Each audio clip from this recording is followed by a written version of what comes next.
하나님, 저희가 의지를 가지고 찾아왔다기보다는 하나님의 부르심, 하나님의 강권적인 인도하심이 저희로 하여금 하나님을 감히 만날 수 있는 성전, 예배의 장소로 오게 된 줄 믿고 먼저 감사를 드립니다. 오늘도 이 예배 앞에 예배자로서 하나님 앞에 궁금한 일들을 질문할 것을 가지고 나왔습니다. 비록 그것이 어떻게 하여야 영생을 얻겠습니까? 라고 하는 고차원적인 질문이 아니더라도 우리의 살아가는 인생의 생사화복 가운데에서 겪는 많은 고민들을 오늘 주님 앞에 질문하려고 합니다. 오늘 예배를 통해서 기도든 찬양이든 그리고 말씀이든 응답하여 주셔서 한 주간 그 은혜로 말미암아 힘있게 살아가게 하옵소서. 예수님의 이름으로 기도드립니다. 아멘. 지난 한 주간은 청문회 정국이었다 이런 얘기를 한 만큼 일반 시사성은 별로 없더라고요. 그러니까 또 이 청문회를 모르고 또 제가 또 넘겨지는 건 아닌지 모르겠어요. 청문회 했던 건 알고 있어요. 한국에서. 어쨌든 제가 또 보고 또 그냥 지나칠 수 없어 잠깐 글을 하나 올렸는데요. 먼저 이렇게 소개해 드릴게요. 청문회는요, 사실이나 진상의 규명을 통해 후보의 역량과 자질을 검증하는 자리다. 이렇게 의미가 되어 있고요. 그런데 이제 그 청문회를 지켜보면서 내내 마음이 편치 못했던 것이 뭐 피의자, 범죄자를 이미 규정을 해놓고 이렇게 막 취급을 한다든지 정말 전방위적으로 인신공격을 하고 정말 누가 거기 앉아있어도 입장을 바꾸고 내가 거기 앉아있어도 참 쉽지 않은 정도가 아니라 때려치고 싶은 만큼 참 공혹스러운 그런 상황이거든요. 그 자리에 끝까지 지키기 14시간을 했어요. 청문회를 그날 표정 관리를 하고 있는 당사자를 보느라면 참 마음이 안쓰럽더라는 거예요. 입장을 바꿔놓고 생각해 보니까 뭐 여야 좌우 진보 뭐 보수 이 진영 논리가 아니라 그런 입장 차이로 이미 청문회를 하기 전부터 결정사항을 가지고 지금 시작하는 거거든요. 그러니까 한쪽에서는 뭐 아주 그 불법을 드러내기 위해서 지적을 하고 공격을 하는 거죠. 그 반면에 감싸주는 쪽, 비화하고 보호해주는 한쪽 사이드가 있기 마련이고요.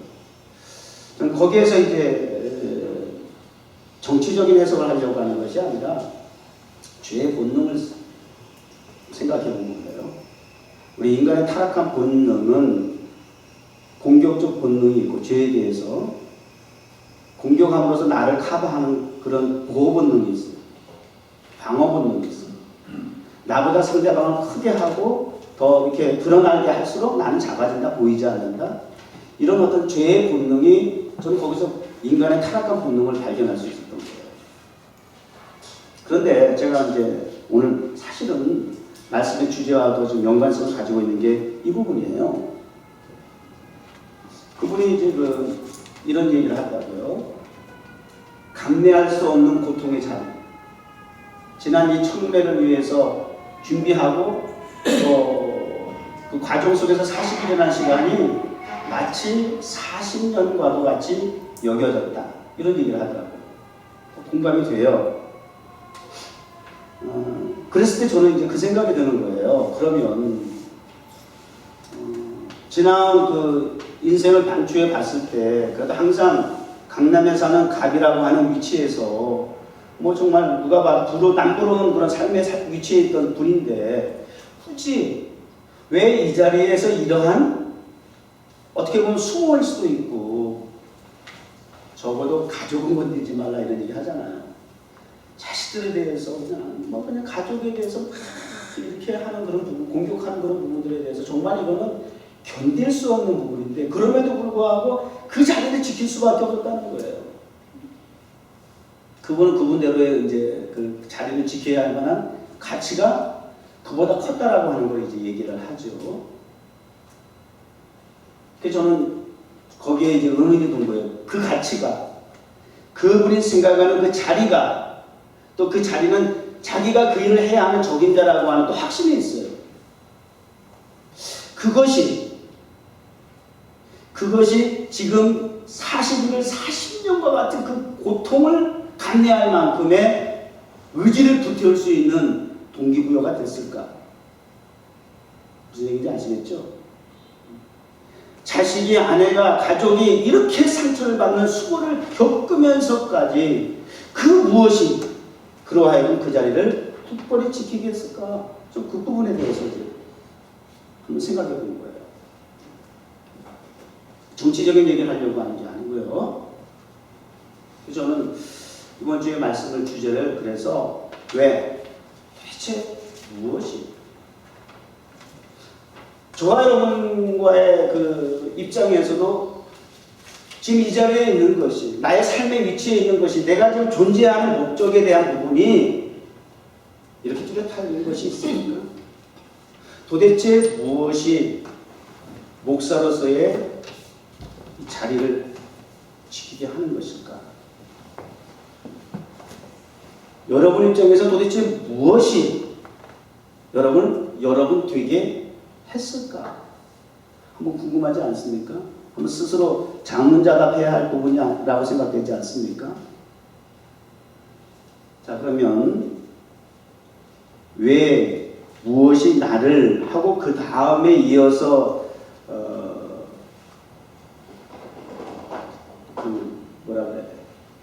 이어서 나올 말이나 글이 있다면 뭐가 적당할까요?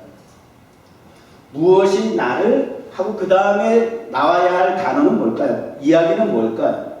어떤 이야기가 적용이 되면 맞을까요? 여러분 입장에서 무엇이 여기에 어울릴까요? 여러분 한번 생각해 보세요. 그냥 일반적으로 얘기도 괜찮아요. 왜 무엇이 나를 하고 그 다음에 뭐라고 해야 어울리는 말이 나올까? 괴롭히니까. 어? 괴롭히니까.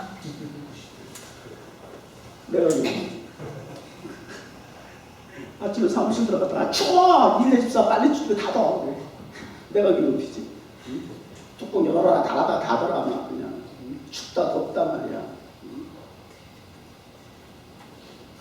무엇이 나를 괴롭히는가?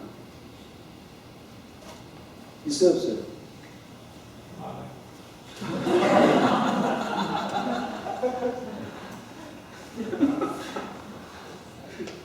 좋아. 우리 하나님 앞에서 정직하게 고백해야지. 가시는 것보다 100배 나은 거야. 무엇이 나를 괴롭히니까? 그거 한번 생각해 봅시다. 또 어떤 게 어울릴까요? 무엇이 나를 그런 거 없어요? 아프게 한다든지, 짜증나게 한다든지, 화나게 한다든지, 불안하게 한다든지, 외롭게 한다든지, 우울하게 한다든지, 살맛이 없게 한다든지, 얼마든지 많잖아. 이게 다 이제 부정적인 쪽에서 제가 지금 열거를 했지만, 근데 대부분 다 거기에 어울리는 법한 얘기 아니에요? 무엇이 나를 이렇게 힘들게 하느냐 말이에요. 한번 스스로 물어보고요. 그 부분에 대해서 오늘 또 말씀을 통해서 해답을 찾아가시기 바랍니다. 그 애덤 스미스라는 분이 쓴 책이 내 안에서 나를 만드는 것이라는 책이 있어요. 이 책에 이제 몇 가지 그 내용만 제가 한번 짚어볼게요. 나를 만드는 것은 무엇일까? 나 자신일까? 또 다른 무엇일까? 그 누구도 아닌 나 자신에 대한 질문인데 쉽게 답이 나오지 않는다. 공감이 되죠? 다른 외부적 요소들이 나를 만들고 있는 건 아닐까? 굉장히 영향력이 커요. 우리 사람은 어떻게 보면 환경의 동물이에요. 그렇기 때문에 이 환경을 배제할 수는 없어요. 그럼에도 불구하고 직업 사는 거 자동차 뭐 이렇게 설명을 했어요. 일반적인 이런 것들이 외부의 것이 나를 만드는 요소로 작용하지 않느냐. 굉장히 위험한 거예요, 사실은. 여기에 영향을 받게 됩니다. 그다음. 그래서 돈이 전부다. 이런 논리가 만약에 나온다고 한다면 자꾸 이것이 사실처럼 되어가서 우리가 정말 이 모든 살아가는 인생의 구조가 세계에 돌아가는 일들이 굉장히 위험한 상황 속으로 갈 수밖에 없는 일들이라는 거죠. 그러나 사람이 감사하죠. 인생은 부에 굴복할 만큼 만만하지 않다. 뭐 그럼 다행이죠. 그나마도. 우리의 삶은 훨씬 정교하고 섬세하고 수많은 가치들로 가득 차 있기 때문이다. 이게 하나님의 은혜예요. 이런 것들을 지성적으로 또 학문적으로 나아가 그리스도인은 영성적으로 분별하고 깨닫는다라고 하는 거예요. 이거 분명 축복이에요. 이거 깨닫지 못하는 수준 이하에서 살게 되면 이거는 거기서 끝나는 거예요. 돈이 전부다라고 하는 가치관으로 끝나는 거예요. 거기에 목숨을 거는 거예요. 그 자리에 높고 낮음에 많고 적음에 거기에 목숨을 걸고 그것이 나를 있게 하는 존재의 의미고 가치고 목적이라고 생각해요. 그런데 그렇지 않다는 거예요, 인생들은. 이거는 성경이 아니고 하나님의 말씀이 아니지만 일반 지성인도 이런 정도는 알고 있더라는 거예요. 따라서 이제부터는 나를 만드는 소중한 가치에 좀 더 관심을 기울이고 집중해야 되겠다라고 하는 것. 내가 사랑받고 있고 또한 사랑을 받을 자격이 있다는 사실을 알면 얼마나 또 행복할까. 감성적인 부분들. 외부적인 물질적인 것도 있지만 나를 만드는 요소는 물질적인 세계도 있지만 내적인 정신적인 마음의 세계도 있다는 거예요. 굉장히 중요하잖아요. 사실. 반대로 내가 미움받고 있고 미움받아 마땅하다는 사실을 알면 또 이건 또 얼마나 불행한 일일까. 그래서 당신은 사랑받기 위해 태어난 사람이란 찬양이 참 좋은 것 같아요. 위로가 되고 격려가 되고 우울하고 그래서 자기감이 들어서 자살 충동이 있는 사람들 한 번 더 생각해봐야 되겠죠. 당신은 사랑받기 위해 태어난 사람입니다. 라고 하는 이런 찬양이 필요하겠죠. 따라서 진정한 행복을 느낄 수 있다. 여기까지가 뭐 일반적인 지성인의 어떤 논리라고 이렇게 우리가 볼 수가 있을 거예요. 근데 우리는 여기서 멈추면 안 되잖아요. 조금 더 한 단계 올라가야죠. 결국은 자 이분이 언급한 것처럼 그것이 물질적인 분야이든 감정적인 정서적인 분야이든 간에 가치의 기준이 어디에 있느냐. 있고 없고 많고 적고에 라고 하는 그 부피에 자꾸 우리는 집중을 하게 돼 있어요. 그걸 우리는 결핍이라고 얘기해요. 결핍. 결핍이라는 단어 알아요? 부족하다는 거예요. 부족. 이것도 없고 저것도 없고 있어요 없어요? 그것 때문에 우리가 좀 힘들고 무엇이 나를 힘들게 하는가?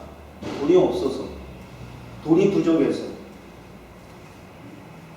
이런 적용이 가능하잖아요. 어떤 사람의 경우에는 돈은 많은데 부유한데 사랑이 부족해. 사랑에 결핍하고 있다는 거예요. 정에 결핍하고 있다는 거예요. 관계 속에서의 결핍을 가지고 있어요. 그래도 불행하다고 생각하는 거예요. 이 결핍이 굉장히 원인인 거예요. 충족되지 못하는 거예요. 그 결핍이 원인이 되게 되면 사람에게는 어떤 반사적인 반응이 나오게 돼 있어요? 불평이 나오게 돼 있어요. 왜? 불만이 나오게 돼 있는 이유는 부족하기 때문에, 미흡하기 때문에, 채워지지 않기 때문에 이런 부분들이 우리가 인생을 살아가면서 끊임없이 반복적으로 나를 힘들게 하는 부분이라는 거예요. 공감되세요? 공감되세요? 그게 멀리 있는 뭐 어떤 관계 속에서 이루어지는 게 아니라 주변에서 또 이런 일들이 반복되니까 그게 더 힘든 거예요, 사실은. 그런 관계 속에서 우리가 살아가야 해. 그렇다고 그 모든 것이 싫다고 해서 무인도에 가 살 수도 없잖아요. 극복을 해야 한다는 거예요. 반드시 이겨야죠. 그 후보자가 그 자리를 지키면서 지난 40일 동안에 온갖 찌라시 같은 만 건에 넘는 가짜 뉴스를 다 접해야 하고 심지어는 앞에서 막 그냥 손가락질하고 막 그냥 이렇게 해대는 그런 모든 수고를 다 견뎌야 했던 왜 도대체 무엇이라고 하는 그 부분이 또 한 가지 그분이 하는 이야기 가운데서 도대체 한 분이 묻더라고. 왜 이렇게까지 수모란 표현은 않지만 이렇게까지 힘든 이런 과정을 겪으면서까지 그 자리를 지키려고 합니까? 대놓고 물어보더란 말이죠. 근데 소명이라고 이거는 이제 제 입장에서 이제 좀 의역을 해서 말씀드리는 거죠. 개혁이라는 임무를 완수하기 위해서는 자기가 적임자이기 때문에 다 겪고 감당해야 된다. 그러니까 사명이라는 거예요. 사명. 자, 난 정치 얘기하지 않는다 그랬어요. 우리에게 한번 적용해 보자는 측면에서 말씀드리는 거예요. 지금이라도 사퇴할 의사가 없습니까? 했더니 그것은 내가 이런저런 개인적인 사유로 한다, 안 한다 결정할 수 있는 권한이 없습니다. 임명자의 뜻에 따르겠습니다. 이렇게 얘기해요. 어떻게 보면 자리에 대한 욕심에 대한 비겁한 핑계로도 부정적인 입장에서 들을 수 있지만 우리 그리스도인의 입장에서 생각할 때는 맞는 거예요. 하나님의 주의 종으로 기름 부어 목사로 세워준 이 일에 대해서 목사가 목회하기 힘들다가 때려친다? 관계성을 통해서 여러 가지 부족함과 결핍함을 느끼고 목회하는데 너무 지금 물질적으로 힘들고 어렵게 되니까 그 결핍이 불평불만이 돼가지고 때려쳐야지 못해 먹겠어요. 그렇게 할 수 있을까라고 하는 이야기예요. 누가 임명했어요? 하나님께서. 목사로, 집사로, 성도로 하나님께서 임명권자는 하나님이세요. 마음에 안 들면 자르는 것도 하나님이세요. 동의하십니까? 이거 뭐 설교를 자꾸 동의한다고 제가 얘기해요. 여러분 하도 아멘 안 하니까. 믿습니까? 이래야 되는데 목사가 자꾸 여러분의 수준에 맞춰서 대화를 하려고 하다 보니까 자꾸 공감, 동의 이런 표현을 자꾸 쓰네. 예배 설교하면서 목사가. 근데 뭐 그렇게 공감도 되고 동의가 돼야 뭐 아멘도 나오는 거죠. 무조건 뭐 믿습니다 해가지고 뭐 공감도 안 되는데 자꾸 그냥 어거지 쓰면 안 되지.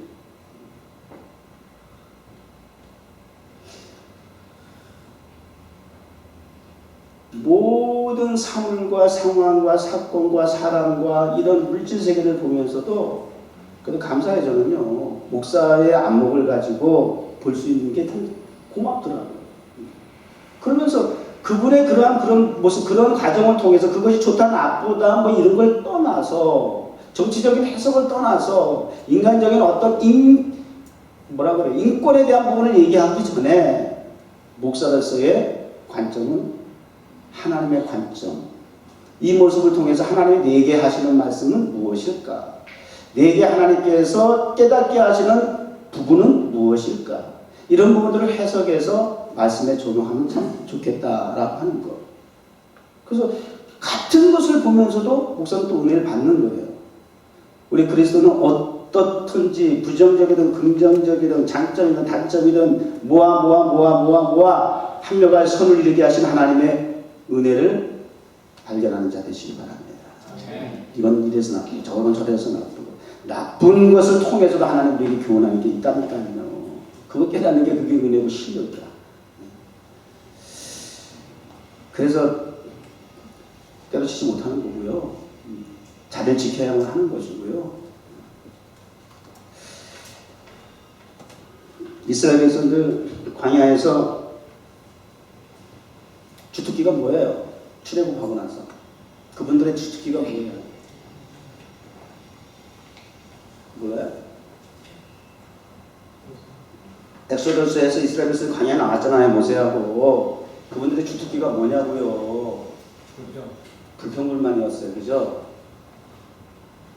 불평불만이 주특기야. 결핍이라는 거야. 물이 없다는 거야. 광야에 당연히 물이 없죠. 물 있을 줄 봐요. 어쩌라고? 하여튼 뭐 고기가 없대 또. 애굽에서 노예 생활해도 그래도 또 이빨 사이에 그래도 비린내 나는 건 꼈대는 거야. 결핍이야. 먹는 것도 결핍, 뭐도 결핍, 다 결핍이야. 그러니까 이 집중이라는 게 우리 계속 올해는 집중에 대한 얘기를 하잖아요. 9월달은 뭐예요? 선교에 집중하라. 그러니까 집중의 반대말은 뭐예요? 우리 집중만 얘기할 게 아니라 왜 집중하지 못하게 하는가 그 부분도 여기 생각을 해야 된단 말이에요. 집중의 반대말은 방해물이야. 방해물. 뭔가가 방해하게 되면 분산이 되는 거야. 집중하지 못하게 방해물을 발견해야 돼. 그래야 집중이 가능해져요. 무조건 집중 이게 아니란 말이에요. 무엇이 나로 하여금 집중하지 못하게 하는 것일까? 그런 다양한 부분들이 우리에게 좀 도사리고 있단 말이에요. 그게 이제 결핍이라는 큰 이제 그 그림 속에서 그 결핍이라는 게 나오는 거예요.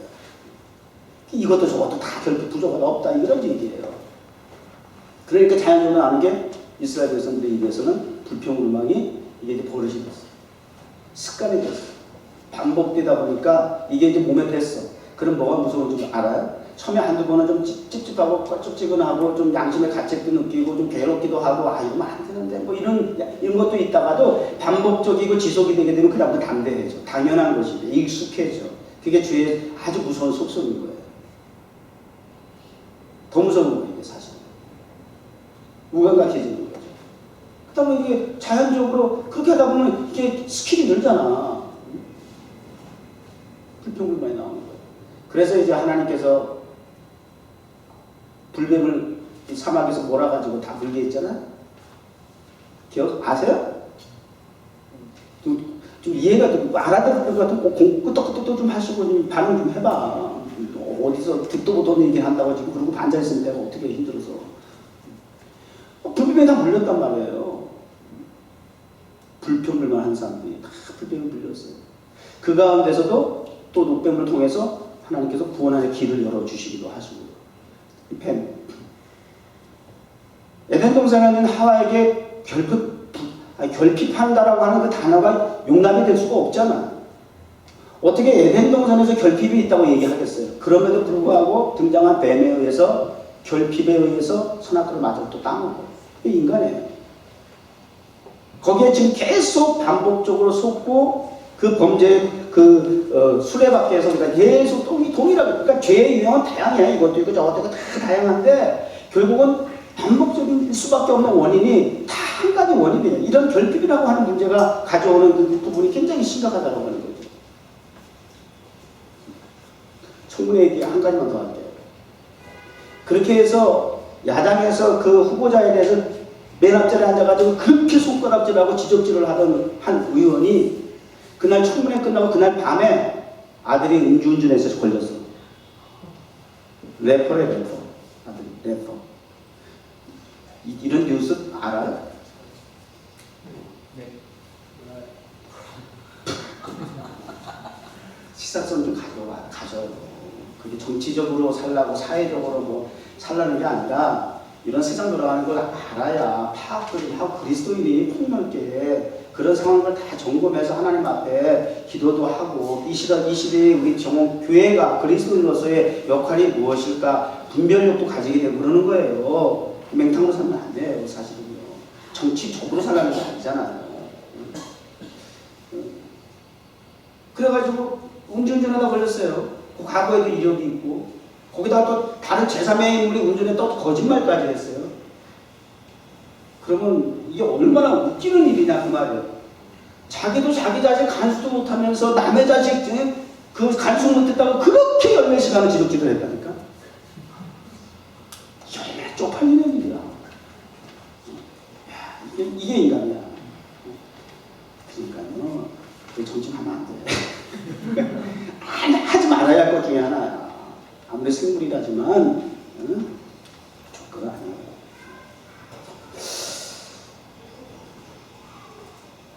그 좋은 환경에서도 그 결핍을 호소하고 불평을만 하고 이러다가 자꾸 쓰러지고 넘어지고 뭐 만족할 줄 모르고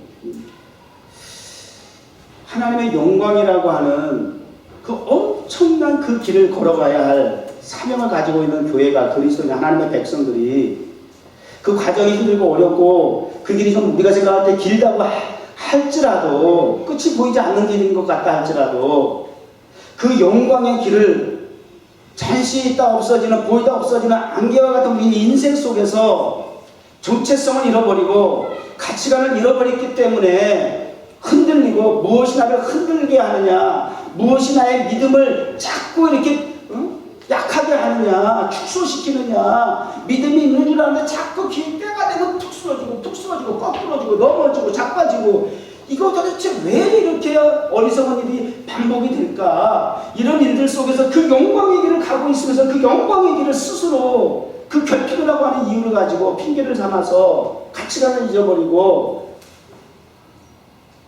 스스로 고난의 길을 만들어버리고 이스라엘처럼 쪽팔린 길을 만들어버리고 살아가는 거예요. 그리고 결국은 심판을 자초해서 더 강야해서 공동묘지가 돼서 땅속에 들어가야 되고 불평불만하다는 그 흙속에 들어가야 되고 말이죠. 약속의 땅을 굴도 못했죠.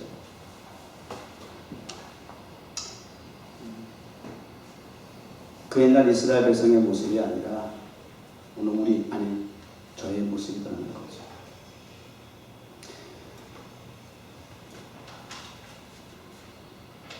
그러면 이제 좀 긍정적인 부분에서 다시 무엇이 나를 힘들게 하냐, 괴롭게 하느냐, 짜증나게 하느냐, 살 의욕이 없게 하느냐라고 하는 것은 이제는 접어두고 그럴지라도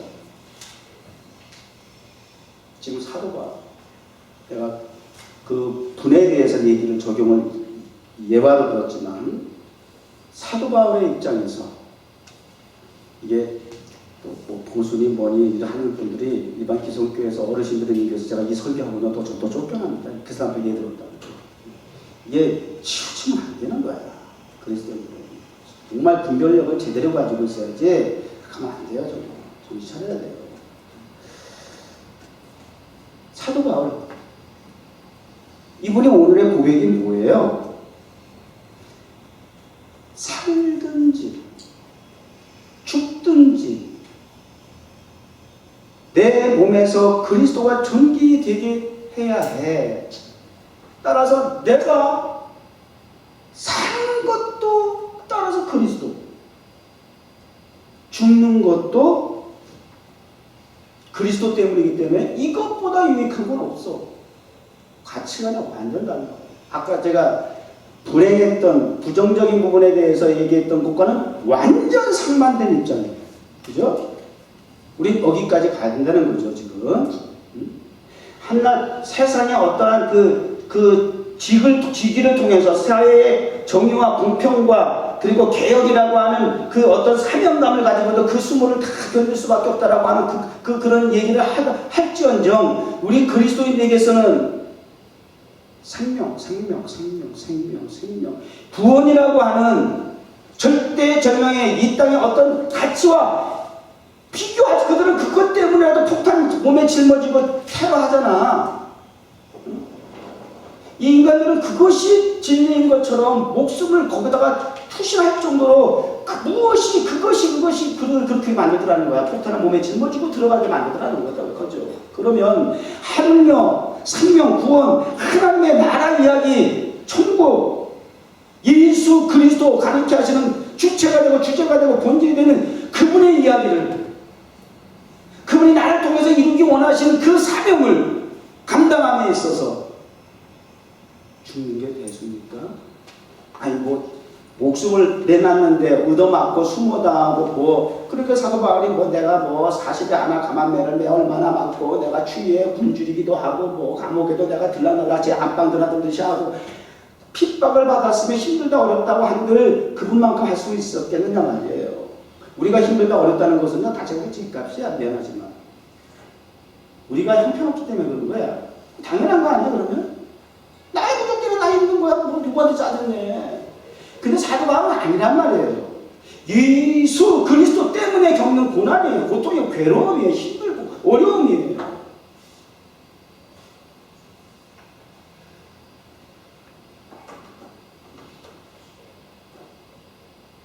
비교 좀 해야 되겠죠?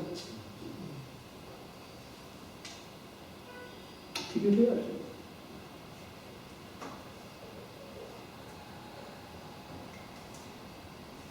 내 몸에서, 원문에는 내 몸 안이든지 밖이든지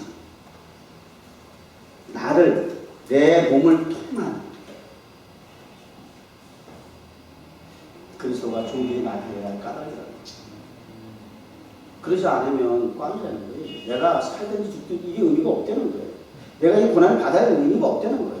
내가 지금 뭐 출세하자고 잘 먹고 잘 살자고 지금 남들 위해서 지금 호의호식하고 말이지 남들 부러워하는 삶을 살아보겠다라고 하는 내가 정의를 주장하면서 사람들로부터 박수받고 영웅의식을 가지고 살겠다라고 하는 쪼잔한 그런 수준의 차원에서 삶을 살아가는 게 아니라는 거예요. 많은 사람들이 팔로워하고 나를 집중하고 말이죠. 따르고 박수 쳐주고 응원하고 말이죠. 청와대 게시판에다가 막 30만 40만이 막 응원의 댓글을 올리고 그런 것이 목적이 돼서 되는 것이 아니란 말이에요. 그런 거 아무 가치가 없어요. 오직 남들이 미련하다고 여기는 참 없어 보인다고 여기는 무식하다고 여기는 불가능하다고 생각하고 있는 천국 예수 그리스도 내 몸에서 나타나면 된다는 거예요. 받아 침을 뱉어 손가락질해 하하하 감사하다는 거예요. 내가 도리어 예수님 때문에 그러잖아요. 예수님 때 아무리 내가 모태 신앙인데 내가 신앙생활 한다고 핍박을 받아본 일이 없어. 목사가 되고서 자랐는데 뭐 교회 가는 거 당연한 거 아니에요? 예배 드리는 거 당연한 거 아니냐고. 목사 당연한데도 못하니까 이게 한심한 거지. 뭐 칭찬받을 일이에요. 근데 군대 갔는데 세상에 교회 못 가게 막 그냥 핍박하고 술 먹으라고 핍박하는데 그걸 내가 다 견디더라고. 다 통과, 그게 두렵지 않더라고. 나 그런 데서 하게 믿음의 그 가치를 발견하게 된 거예요.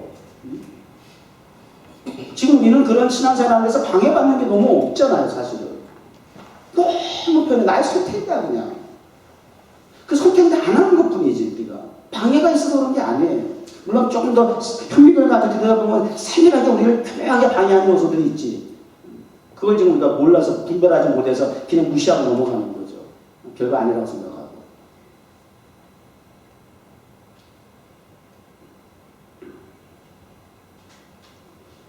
그 앞에 보세요. 이렇게 고백할 사도 바울이 이렇게 또 표현을 해요. 나의 간절한 기대와 소망을 따라. 여러분에게 있어의 간절한 기도와 소망은 무엇입니까? 뉴욕 정원교회 담임하는 목사의 간절한 기대와 소망은 무엇일까요?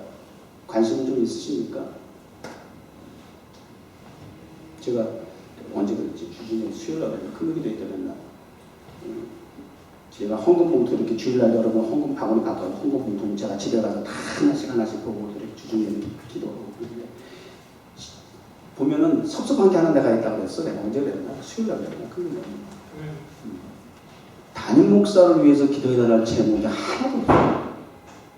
4촌에 5촌에 8촌까지 다 두두두 기도를 부탁은 다 거기다 써놓는데 담임 목사님의 강건함을 위해서 그 담임 목사를 위해 기도 제목은 내가 지금까지 거의 본 일이 없는 것 같아. 근데 내가 그걸 섭섭하다 그랬어요. 어찌 그러냐? 나는 큰 교회가 부러운 게 딱 하나 있어요. 10,000명이 모인다 그러면 1,000명은 목사를 위해서 기도 제목 올리고 그래요. 우리 권사님들 보통 일반 기성교회 보면 어르신들은 우리 담임 목사님 기도 제목 올려요. 난 그거 하나 부러워. 10,000명이면 1,000명은 기도해 줄 거 아니야. 난 큰 교회 같은 경우는 그거 하나는 부러워. 담임 목사를 위해서 그만큼 기도해주는 배우의 기도가 있다는 거. 난 그거밖에 부러운 거 없어, 사실은. 근데 그 마음의 섭섭함을 위로해 주려고 했던가? 우리 하도 목사님이 담임 목사에서 금식을 했대요, 나는. 다 금식을 했대요. 얼마나 또 그렇게 해서 또 주인의 마음을 위로를 해주시는지. 기대가 뭐예요? 우리의 기대가 뭡니까? 간절한 소망이 뭐예요? 그러기 위해서는 아무 이런 부끄러움이 없어야 된다는 거예요. 이게 문제야. 그렇게 지적질을 하고 자기 아버지 음주운전해가지고 만취운전해가지고 걸렸어. 이렇게 되면 안 된다는 거예요. 우리가 신이 아니라고 하는 변명을 또 할 수밖에 없겠지만 어쨌든 사도반이 이렇게 고백하네요. 온전히 담대하여 살든지 죽든지 먹든지 마시든지 삶의 길이가 길든지 짧든지 이게 중요한 게 아니라는 거예요. 어떻게 내가 살았느냐, 어떻게 내가 뭘 먹고 어떻게 내가 출세하고 성공해서 내가 또 어떻게 해서 어떤 과정을 통해서 내가 어떻게 죽게 되었느냐, 그런 것들이 중요한 것이 아니라는 거예요. 내가 비석에 내가 몇백만 원짜리 내가 비석을 깔고 내가 모지를 만들어 조성했느냐, 이런 거 아무것도 그게 중요하지 않다는 거예요. 그런 거. 길고 짧고 많고 적은 살고 죽는 과정 속에서 아무 소용이 없다는 거예요. 그것이 주체가 되고 본질이 아니라는 거예요. 그냥 오직 그냥 예수 그리스도밖에 없다는 거예요. 우리 인간들은 뭔가 조금 하면 공동의식을 자꾸 가지고 있고 자랑하게 돼 있고 그냥 그것 때문에 어깨가 올라가고 그 모든 배우에는 나라고 하는 주제가 있고 주체가 되어가지고 그 모든 것들을 그냥 그렇게 몰아가는 그 못된 죄의 본성이 있어가지고 말이죠. 예수는 껍데기로 이렇게 약사서서 등장시켜놓고 그 내면에 들여보면 음흉한 내가 자꾸 거기서 뭔가 꿈틀거리고 있고 이거 아주 그냥 확 죽여야 돼 이게 훈련이야 이제. 그리스도는 나는 다 죽느라 바울도 그렇게 얼마나 힘들어서 그렇게 고백했겠어요. 오라 나는 사망에 누가 나를 건 나도 나는 정말 구원의 자격이 없어. 나 이거 죽지 않은 방법이 없어. 이거거든요. 그분이 오늘 말씀하십니다. 살든지 죽든지. 목사가 여러분 괴롭혀들어도 참고 잘 갖고 가시는 걸 합니다. 왜? 주체가 목사도 아니고 누구도 아니야. 거기에 피해보지 마세요. 예수 그리스도. 이것도 하나님의 훈련이시다. 저도 그렇게 생각할게요. 그리고 예수 그리스도가 종기에 나타날 수 있도록 우리 몸부림쳐보면 어떨까요? 바울의 이런 고백은 선교에 집중하기 위한 거예요. 너희는 나를 위해서 기도해라. 근데 하나님 복음자를 쌓여 감옥에 갇혀있거든 지금. 그 중에서 편지 쓰는 거예요. 그러면 나를 위해서 기도해라. 한가히 복음을 전할 수 있도록 오직 선교에 꽂힌 분이야. 복음 전함에 꽂힌 분이야. 선교에 집중하는 교회 되길 바랍니다. 하나님 감사합니다. 오늘도 주신 말씀 통하여 우리 인생의 문제, 영적인 문제 응답받고 들어가는 속 시원한 시간 되게 하여 주옵소서. 깨달은 대로 순종하며 살아가게 하여 주옵소서. 예수님의 이름으로 기도드립니다.